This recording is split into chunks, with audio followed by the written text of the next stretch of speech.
Episode pertama Loki, God of Mischief dari mitologi Nordik Marvel sudah tayang di Disney+.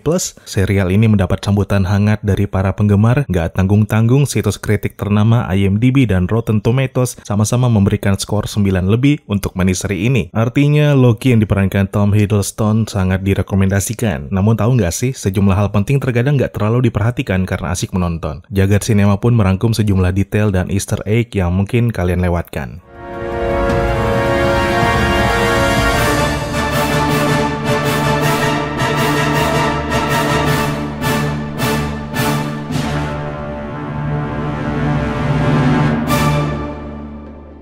Halo dan selamat datang kembali di Jagat Sinema. Sebelum kami lanjutkan, konten ini mengandung spoiler ya, jadi yang belum nonton harap maklum. Detik-detik awal, serial ini memperlihatkan potongan film dari The Avengers pada 2012 lalu dan juga Avengers Endgame pada 2019. Namun jika diperhatikan lebih seksama lagi, ternyata ada detail kecil yang nggak disadari. Misalnya saat Ant-Man yang diperankan oleh Paul Rudd nyempil di lengan Tony Stark yang diperankan Robert Downey Jr. aka Iron Man, adegan ini bisa dilihat di detik 21. Adegan setelah itu nggak banyak yang berubah. Hulk diminta nggak ikut masuk ke dalam lift karena bisa kelebihan beban. Yes. Stop.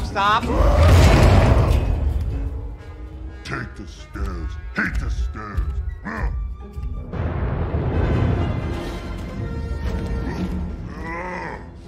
So many stairs. Para rombongan ini tiba di lobi Stark Tower membawa kubus Tesseract. Sayangnya saat hendak mengamankan benda kosmik tersebut, para Avengers diadang pemerintah. Keributan pun terjadi, tas berisi Tesseract terjatuh. Nah, Ant-Man yang bersembunyi di lengan Tony menendang tas itu yang kemudian disambut Tony dari masa depan. Sialnya, Hulk yang ngamuk lewat tangga justru bikin runyam. Mendekati pintu keluar, Tony langsung terlempar, kotak silver pun terbuka. Kubus kosmik tersebut lalu meluncur bebas ke kaki Loki. Kesempatan emas dimanfaatkan dan wush, Loki pun lenyap. Dia terlempar ke Gurun Gobi, Mongolia, Tiongkok.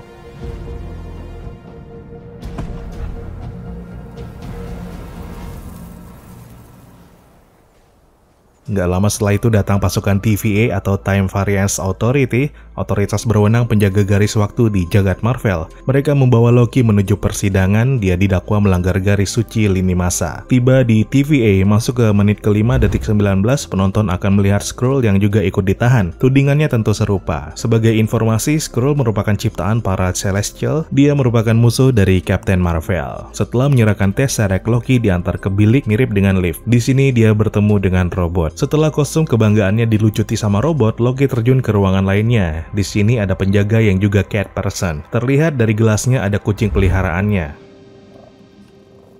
Masuk menit ke-6 detik 51, di dinding terdapat jam dengan banyak petunjuk waktu. Biasanya hanya 3. Ini menandakan waktu di TVA berbeda dari biasanya. Jika kalian perhatikan di menit ke-7 detik 18, itu layar monitor petugas ada permainan domino. Mungkin lagi bosan kali ya, terlihat dari gimmicknya. Setelah itu Loki kembali diperiksa. Apakah dia sepenuhnya robot atau makhluk organik? Yang lucu di sini dia sempat ragu sama dirinya sendiri. Aneh kan? Kalian pernah gitu nggak sih waktu berselancar di dunia maya? Dari hasil pemeriksaan temporal aura dari Loki tampak berbeda, terlihat beragam, ada di menit ke-8 detik 23. Kalau nggak salah ya, biasanya aura yang keluar dari tubuh manusia hanya satu sih. Itu artinya jenis Loki ini sangat banyak. Dalam komiknya memang dewa dari mitologi Nordik ini sering mengubah diri, paling doyan menjadi perempuan. Kami sudah pernah membahas itu, bisa dilihat di deskripsi untuk tautannya. Setelah mengambil tiket, Loki yang marah kemudian disambut oleh Miss Minute. Dia menjelaskan soal kerja-kerja dari TVA dan pentingnya menjaga garis waktu. Di akhir penjelasan tersebut jika diperhatikan ada logo TVA dan tagline. Kemudian otoritas yang mengeluarkan narasi tersebut mirip dengan propaganda internal perusahaan di bumi. Bisa dilihat di menit ke-11 detik ke-18. You actually believe this bunkum? Ticket, sir. That guy didn't give me a ticket. I tried to ask for Ticket, one. sir.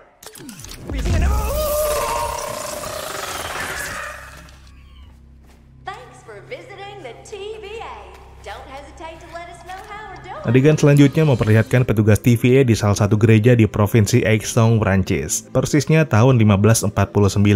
Di sini penonton bisa melihat Mobius M. Mobius yang diperankan oleh Owen Wilson. Tampak jasad para aparat dari TVA yang terbunuh. Serangan ke-6 tersebut masih dalam penyelidikan. Di tengah-tengah menggali informasi di TKP, para petugas dikejutkan dengan kedatangan anak kecil. Mobius berusaha menenangkan situasi kemudian bertanya, siapa yang membunuh para petugas tersebut? Anak kecil itu kemudian menunjuk mozaik di dinding. Jangan kira itu Mephisto ya. Jika mengikuti serial komik Thor, Loki kerap menggunakan pelindung kepala bertanduk. Kami menduga yang dimaksud anak kecil tersebut merujuk kepada Loki. Antara detik ke-15 dan 20 di menit ke-14 ini, kalian juga bisa menemukan hal menarik, yaitu permen karet yang dikunyah oleh anak tersebut. Di abad segitu belum ditemukan permen karet. Kudapan aneka rasa ini baru ada pada 1848. Ya, dengan kata lain, ada yang datang dari masa depan membawa benda tersebut. Masuk ke menit 15, penonton bisa melihat detail dari Loki yang sedang ditahan oleh TVA, punya kode L1130, berarti varian saudara sambung dari Thor ini ada banyak. Hal menarik lainnya bisa tampak dari gender. Bukan male atau female, melainkan fluid yang berarti berubah-ubah alias nggak pasti. Masuk ke ruang persidangan, di dinding tampak mural dari petugas. Paling mencolok bisa disaksikan menit 15 detik ke-8, mirip dengan Stan Lee, salah satu pionir dari Marvel. Laufeyson, variant L1130 aka Loki Laufeyson.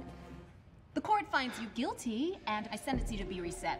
Next case please. Hakim TVA menyatakan Loki varian L1130 bersalah. Detik-detik hendak dibawa untuk riset, Mobius mencegah dan meminta hakim untuk mempertimbangkan keputusan tersebut. Masuk ke ruangan Mobius, Loki diperlihatkan aksi-aksi yang dilakukannya, termasuk saat menyamar menjadi D.B. Cooper, kemudian membajak penerbangan Boeing 727 dari Portland menuju Seattle, persisnya 24 November 1971. Hingga kini peristiwa pembajakan pesawat tersebut masih misterius, sebab setelah loncat keluar dari pesawat, D.B. Cooper lenyap. Bisa terlihat di menit 28 detik ke-8.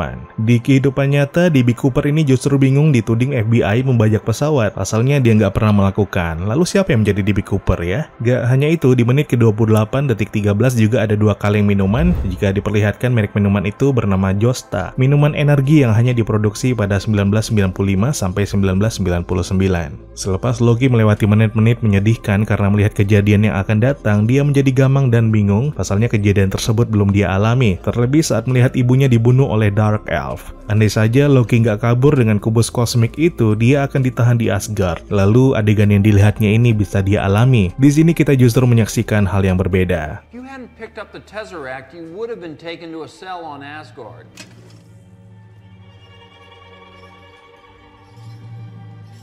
Loki yang berhasil mencopet Time Twister dari Mobius mencoba kabur. Saat berhasil memutar benda tersebut, Loki disambut dengan petugas TVA yang membawa seseorang. Mirip dengan Peggy Carter, cem-cemannya Steve Rogers, Kapten Amerika. Penampakannya ada di menit ke-34 detik 12. Lalu mengapa dia dibawa ke TVA? Sudah pasti menghadapi masalah yang sama, melanggar garis waktu yang seharusnya. Selain menjadi pendiri S.H.I.E.L.D., diketahui dalam fase selanjutnya akan ada film dari Marvel dengan tajuk What If. Nah, Peggy Carter disebut-sebut bakal memainkan peran sebagai Kapten Britain. Yang benar nih.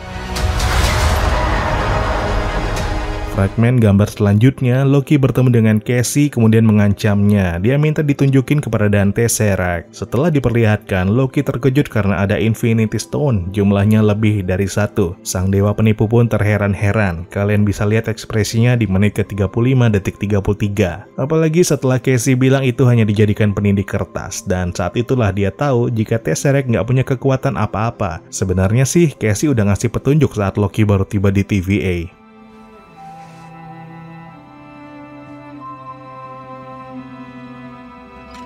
Kesepakatan antara Mobius dan Loki pun terikat, namun dia terkejut jika orang yang hendak diburu tersebut adalah dirinya. Seperti sudah kami bahas sebelumnya, jika episode 1 serial Loki ini menjadi pintu awal dari Lady Loki. Mendekati menit-menit akhir dari serial ini, persisnya menit 43 detik 56, kita diperlihatkan dengan senjata serupa pedang atau tombak yang menancap di tanah. Gak lama para Minutemen dari TVA datang dengan pintu kemana saja. Maria menemukan hal yang ganjal. Adegan tersebut terjadi di Salina, Oklahoma, Amerika Serikat pada tahun 1858.